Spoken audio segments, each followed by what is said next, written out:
இப்போ பார்த்தீங்கன்னா என் கையில் ஒரு வாட்டர் பாட்டில் இருக்குது சரியா. இந்த வாட்டர் பாட்டில் வந்து நான் இப்போ இந்த வாட்டர் பாட்டிலை ஒரு மணி நேரம் என் கையில் பிடிச்சிருக்கேன்னு வச்சுக்கோங்களேன். என்ன ஆகும்? கை வலிக்கும் சரியா.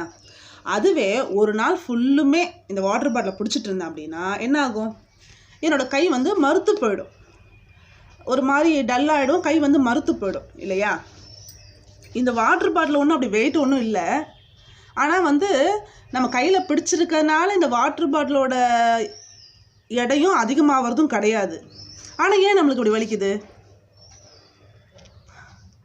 இதே மாதிரி தான் சில தேவையில்லாத பிரச்சனைகளும் கஷ்டங்களையும் போட்டுக்கிட்டு நம்ம மனசை போட்டு குழப்பிட்டே இருந்தோன்னு வச்சுக்கோங்களேன். என்ன ஆகும் தெரியுமா?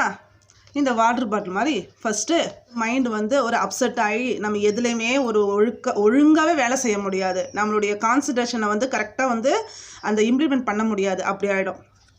ஒன் டே ஃபுல்லும் வச்சுட்டே இருந்தோன்னு வச்சுக்கோங்களேன், கஷ்டத்தை போட்டு மனசில் அந்த மூளையும் செயலிழந்து போயிடும்.